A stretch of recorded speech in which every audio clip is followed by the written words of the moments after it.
Now, on June 15th, Dangote Refinery said that it would begin the nationwide distribution of diesel and premium motor spirit, also known as petrol, on August 15th. The refinery also said it had acquired 4,000 new compressed natural gas CNG-powered tankers to enhance its fuel distribution capacity across the country.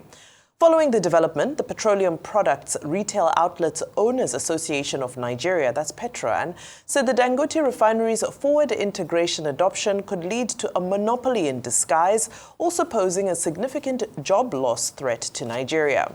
The Natural Oil and Gas Suppliers Association of Nigeria has also warned that the Dangote Petroleum Refinery's plan to bypass existing distribution channels and supply refined petroleum products directly to end users would lead to a nationwide disruption, long-term product scarcity, and the collapse of existing supply networks.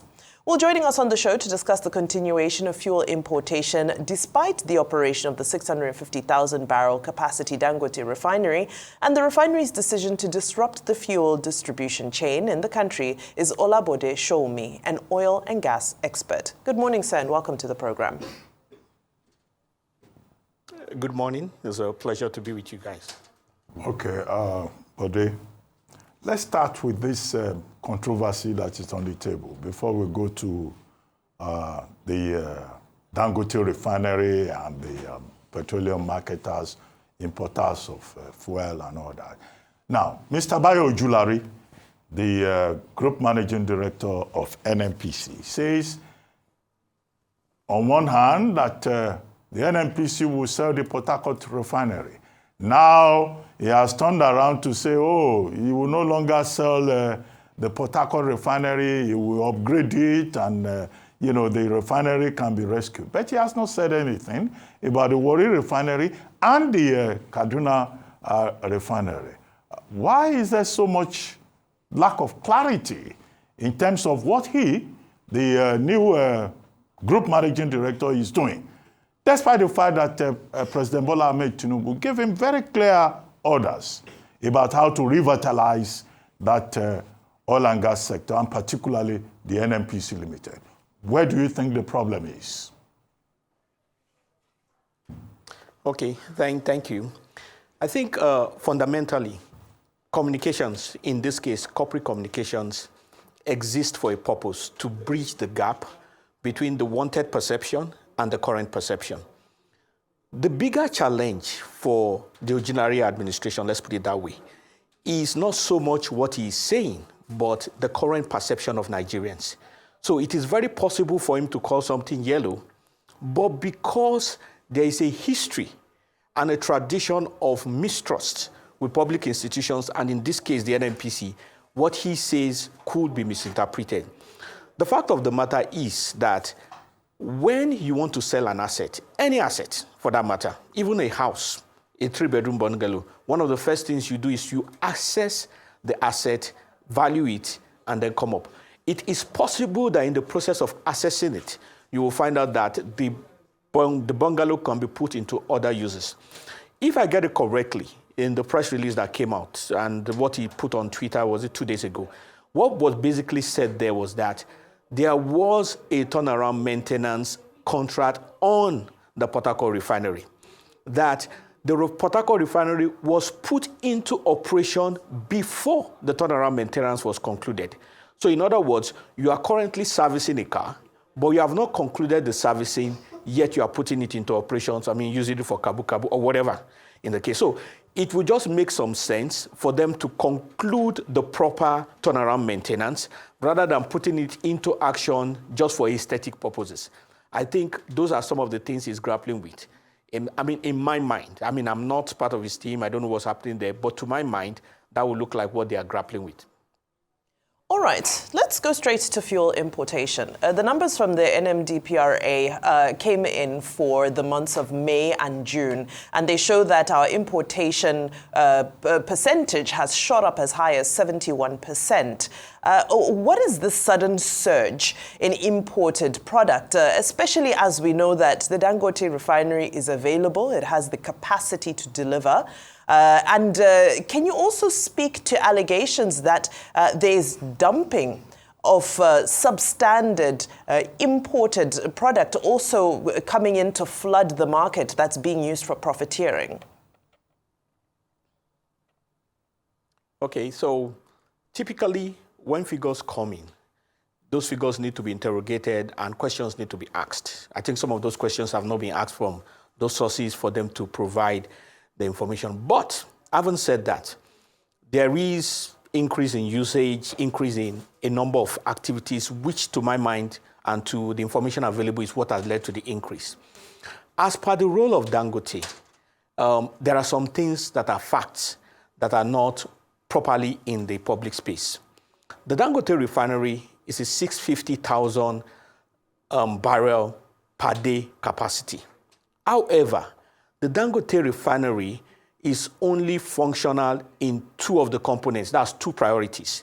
In simple terms, the components of the refinery are defined as priorities, and they have been licensed to operate in only two of them.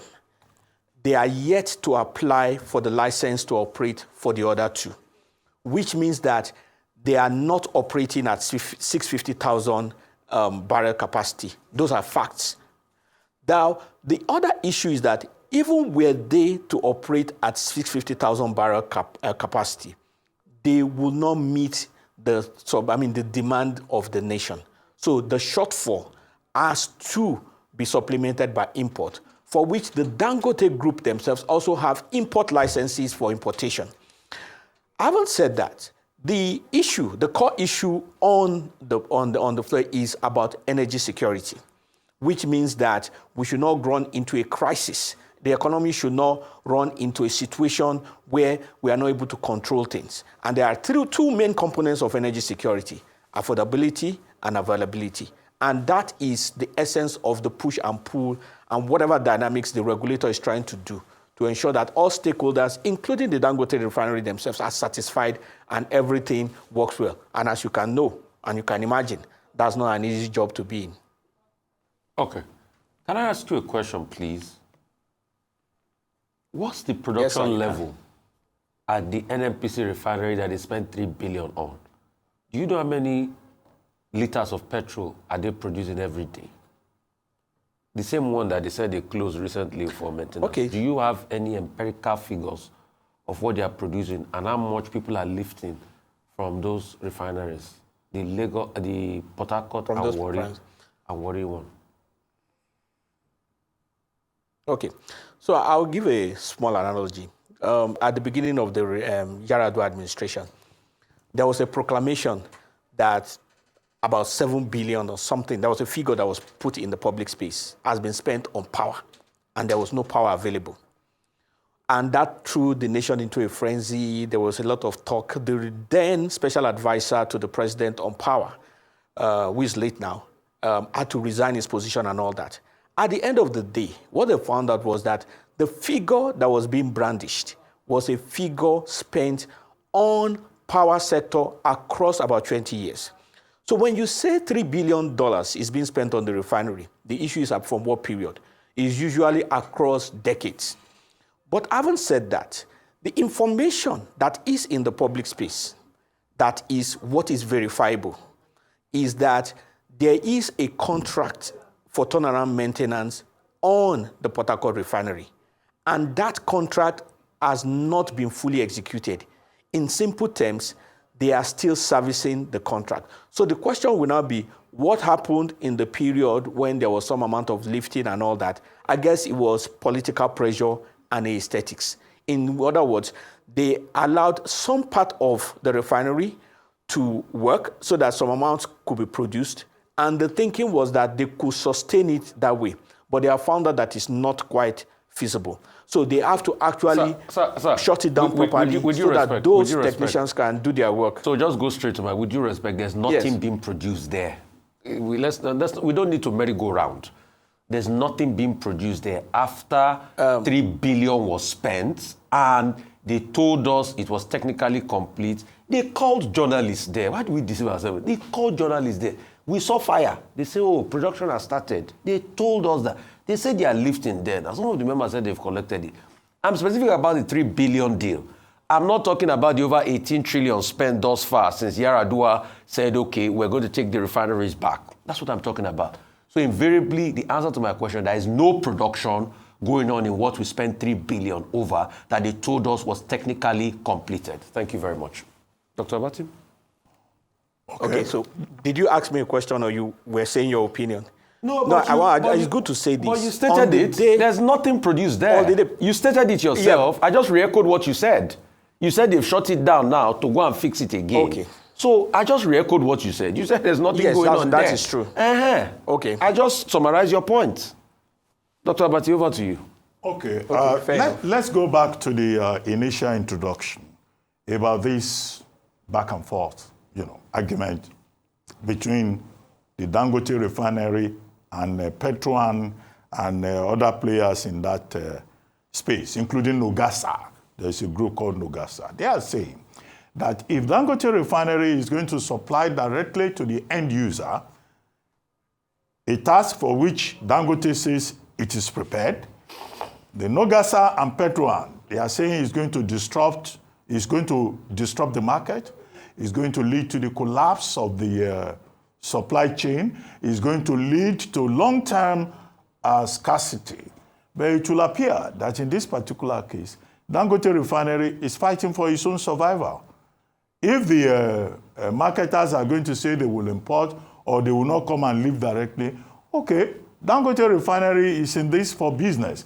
It says it will go to the end users directly at a lower cost. And yet, this same Nogasa and Petron, they are complaining about monopoly. This is business, isn't it?